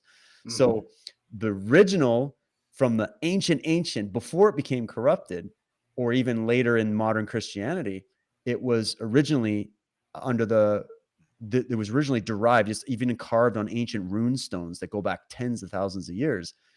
And here we find it in a holographic image of a photon. And what is the main symbol of one of the biggest religions in the world? Just want to put that out there.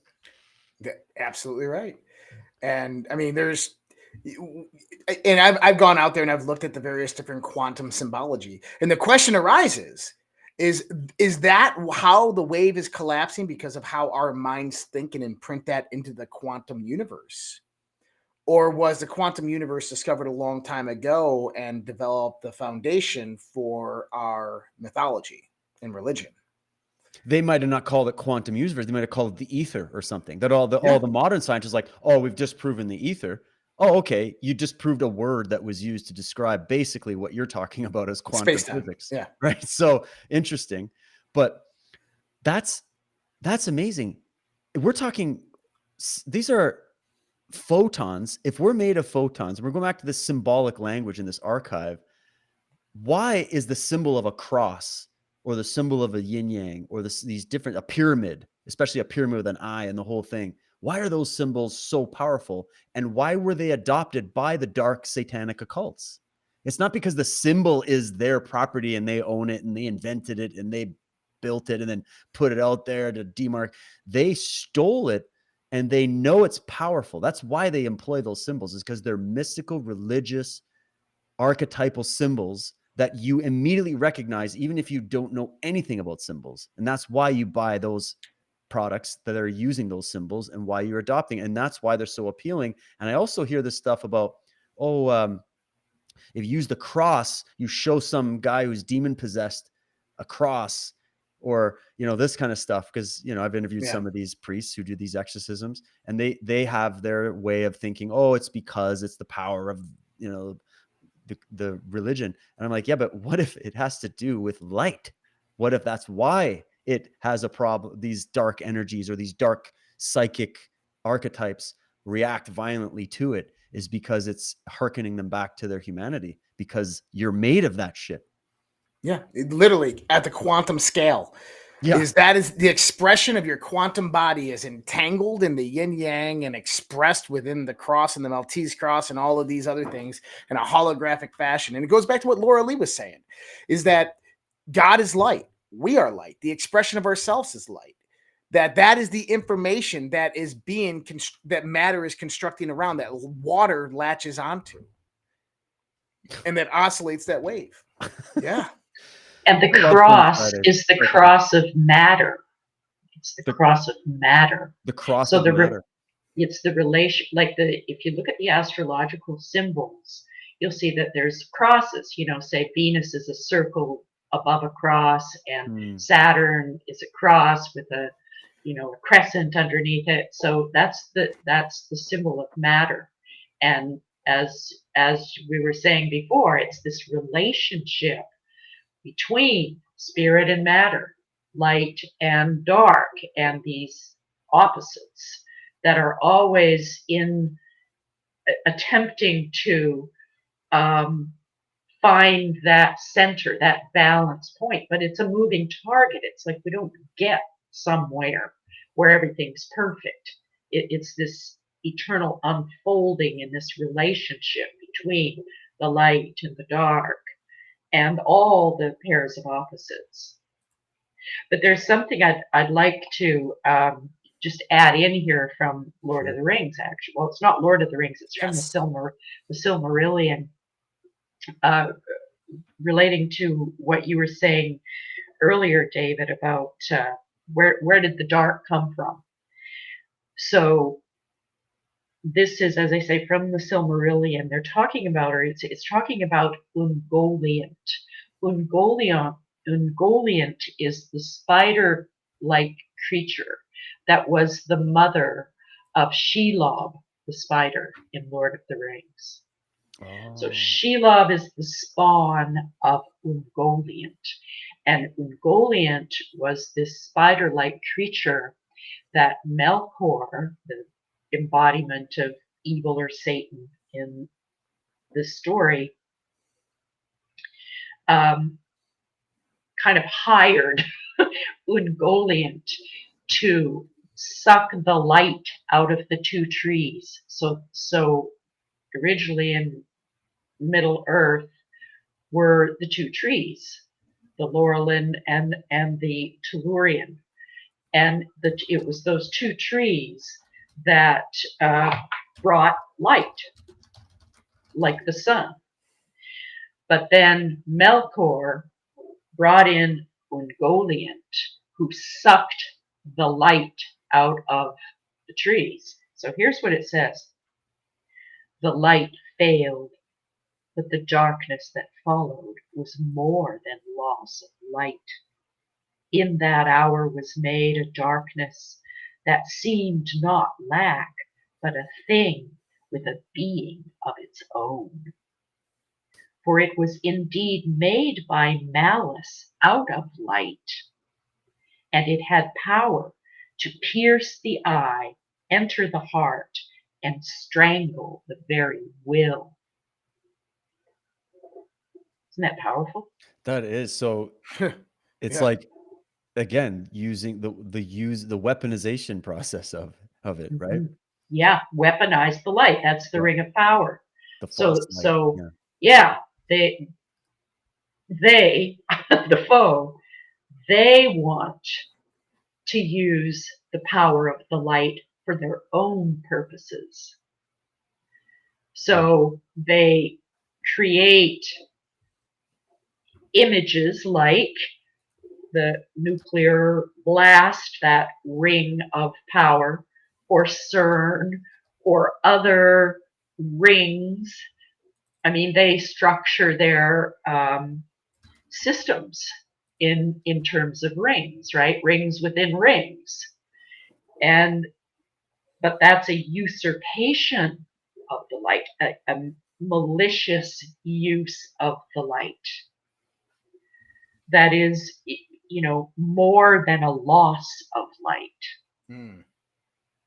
Well, Josh, remember we did that show on Earth Chronicles about natural intelligence versus artificial intelligence? Yes. Right. So if you look at the artificial intelligence, that represents the artificial light, right? The artificial light pretending to be the real thing, right? Because the real light that we're inspired by is not the fake fluorescent lighting in Walmart.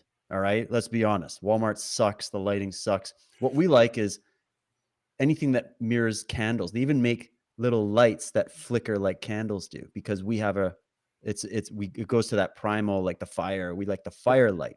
We like the light of the sun, the natural light, right? We gravitate towards it because we're originally natural beings, but we've been raised in an unnatural environment. And so you have the new priesthood, the new religion, the new one world religion that everybody's been talking about is, I believe, transhumanism. And it's based off artificial intelligence. Now, that doesn't mean I'm not here to sit there and go, oh, we don't have any use for artificial. There's not a positive use for technology. I don't go down that path. Okay. But the blinding of the masses with the false light, Hollywood, the big amusement parks, the repetitive imaging, the flashing flicker rates of screens and the whole deal can be used to put you in a sort of hypnotic trance, whereas the organic light doesn't do that. It brings you to rapture. It brings you to enlightenment and brings you to inspiration and motivation. And like we're talking about the way you feel by an ocean. Well, you feel the same when the sun comes up in the morning and then hits the, so, there's a relationship that humans organically have with natural light, that if we're talking about the fact that ye are light and God is light and all of that, and that's emanating through you, that's why that light makes you feel good and whole. And that's why we want the light. And we're like, oh, I don't like the dark.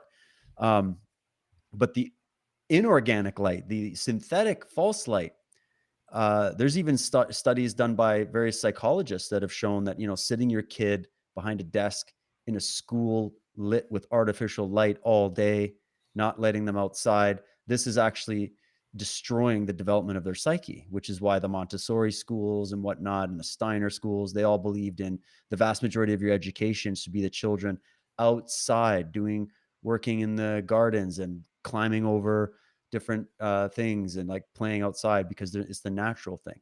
So this also plays into Loralee's thing about their attack on the imagination. Imagination, if coming from the organic natural light, is what produces genius works. If you go off the artificial light, you're playing more in the left brain, which has a limit, and it can be distorted because it's not working with the original thing. I hope that kind of makes some sense. But I think that's what we're playing with when it comes to this white magic, black magic, light occult, dark occult. That's the game. Is the so David, I want to go off of that, because there's something I was thinking about earlier when you were talking about this. Is that the transhumanistic agenda? The first stage that has been implemented is degenderification. Right? We can all agree on that. The objective is to wipe gender from the expression of the human being. And we all think that that's create mechanistic beings. But what does that really do? And so there's a few different contexts of this. I've always looked at the 7 Hermetic principles brought about by William Atkinson in the early 20th century. We can call them Gnostic. We can call them Kabbalistic, Hermetic. It doesn't really matter. The fact is that these 7 principles are very, very true in the unraveling of what's known as natural law. And I've always looked at them in precedence, that in order to have one, in order to have one towards the bottom, in order to have gender, you have to have cause and effect. In order to have cause and effect, you have to have rhythm. In order to have rhythm, you have to have polarity. That all of those things have to occur in order for this one to be expressed, because they all influence each other. And so if they're basically attacking natural law, natural order, gender, the expression of gender, and when you take that away, what does that affect? It affects cause and effect. Because what's really happening here is that expression of gender is not only just the sex of that individual, the masculine expression or the feminine expression. That is the creative nature of that individual. That's what is being attacked here, is that an imaginative and creative nature, that connection directly back to that cycle of God, to God. And so what was the one thing that you've always said that AI will never be able to do? Create. Right. Can't imagination. It can't has create. No imagination. And so what is being attacked first and primary right now within civilization? That creative nature, the expression of the creative nature within the human being. What do you, all the censorship and the fact checkers? You better not be thinking for yourself and using your imagination now. We'll tell you what to think. Yeah, it's all part of that. And with an enemy, what is the ability to procreate? That's right. Oh, that's and the ability to procreate. But with an enemy, what's the first thing they're usually going to attack? Your strengths, the one thing that can defeat them. Yeah. Something to think about. Yeah, that's what they're going to attack, the one thing that can defeat them. And it's a smart tactic. Yeah. But we're on to you, bastards.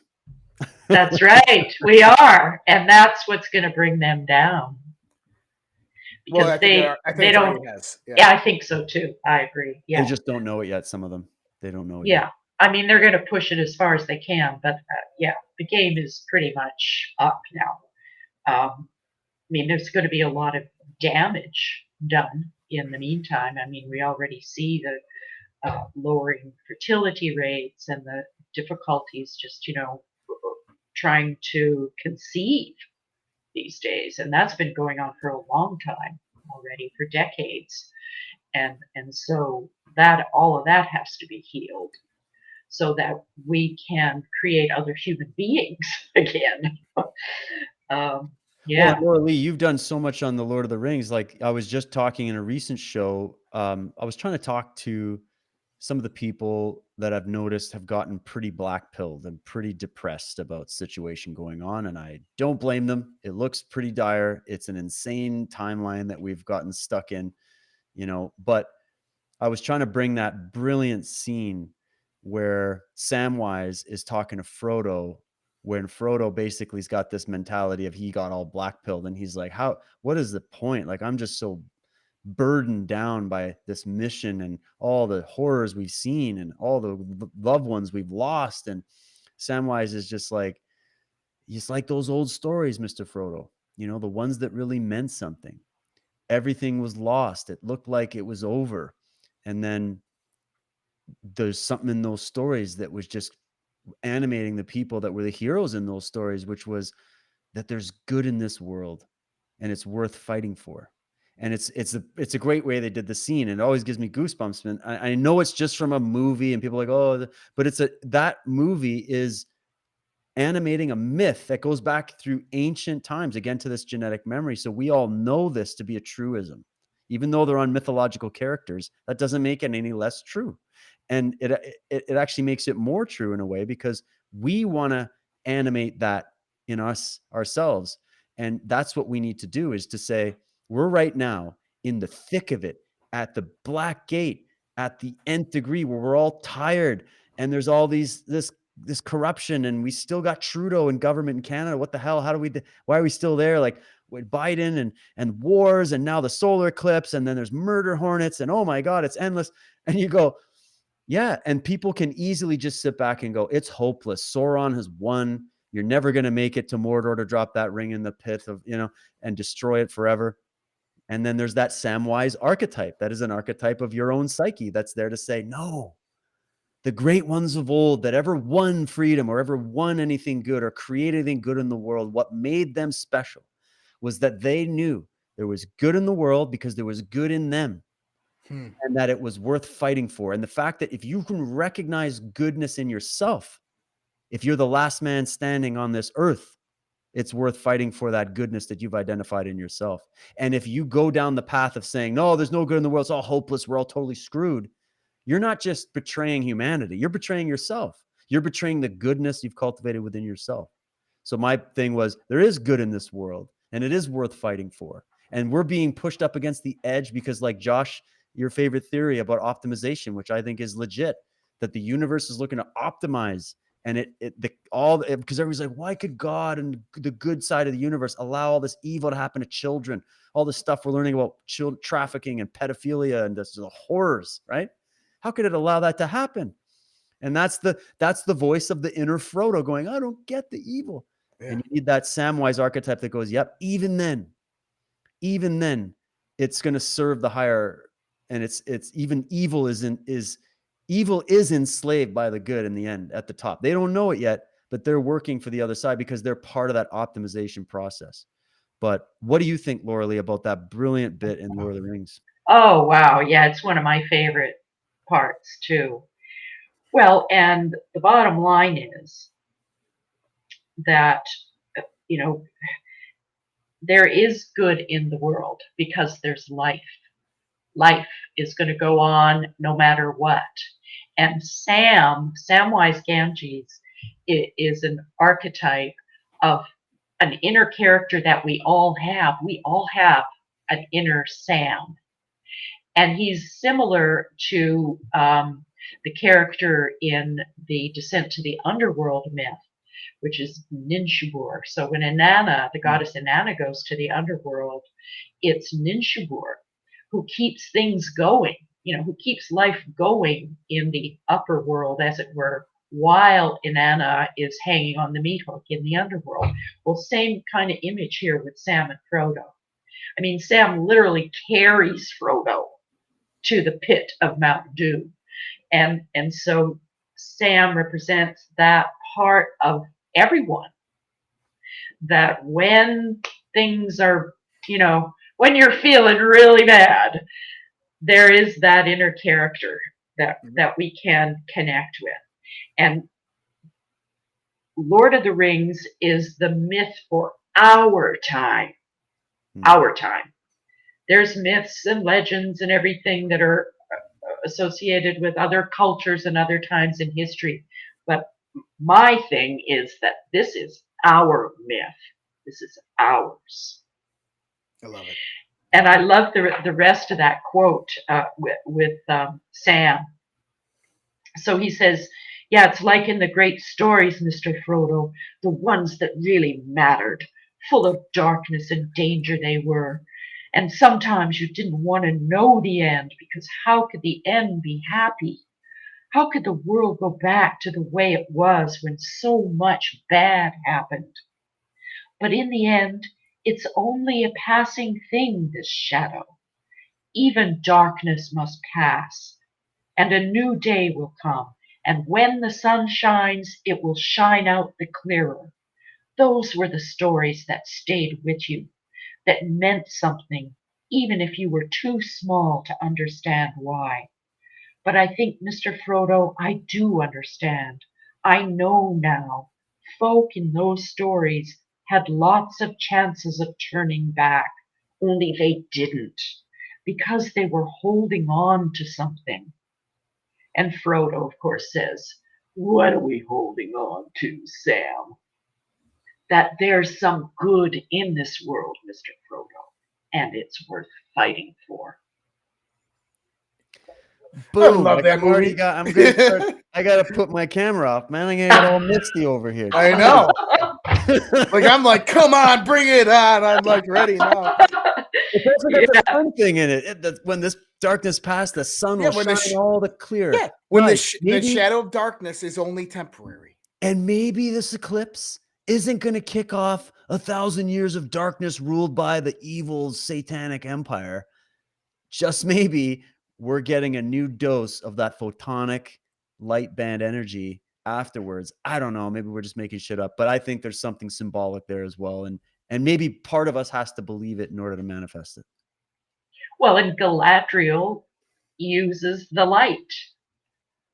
So she is able to ward off Sauron, the force of evil, with the light. And that's really the basis of the whole story. It's all about the light and serving the light and rising to your greatness.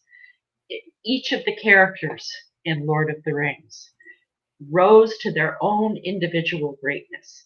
Not everybody is going to be the king or the queen, but each character goes through their own dark night of the soul and comes out, rises to their greatness, and is in the end there to build the new age of men.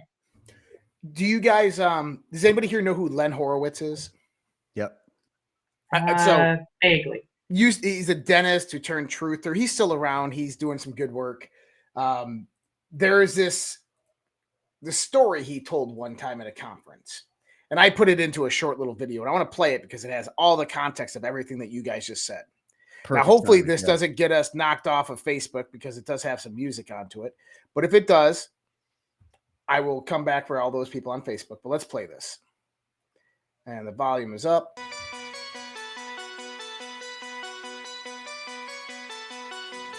This is the difference between the power of our Creator and anything else, particularly evil. That you can go into a pitch black room full of evil, full of darkness, and light a little candle, and instantly that darkness flees. But you can't do the opposite. You can't go into a well-lit room full of truth and wisdom and righteousness and joy and health and harmony with the universal power. And you can't take any amount of darkness and go into that well-lit room and have any effect whatsoever. That is the metaphor which I frequently think of when I think that I'm not empowered. It is the greatest lesson for me, and I think for everybody else, to know that we're on the winning side and that we win in the end.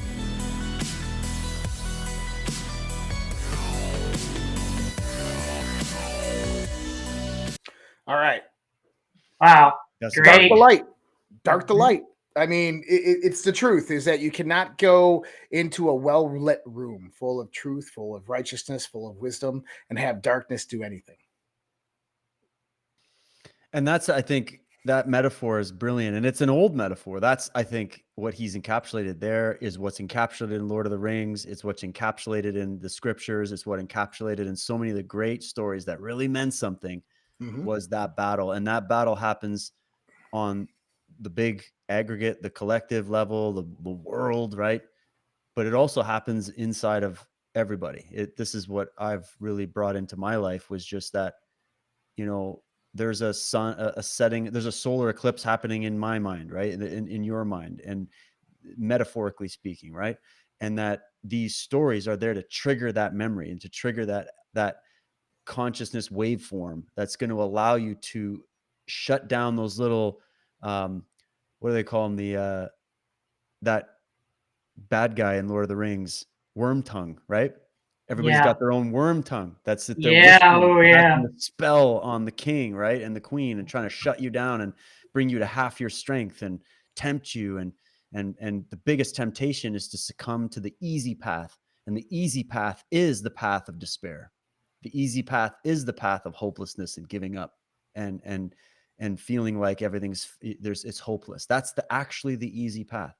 The hard path is to confront actual challenges and evil and tyranny, all the things that we're experiencing, and feel those feelings, but still move forward with keeping that light on inside of you, keeping that light shining. That light is symbolic of hope, of freedom, of pursuing the truth, maybe not always knowing what it is, but still on the path, right?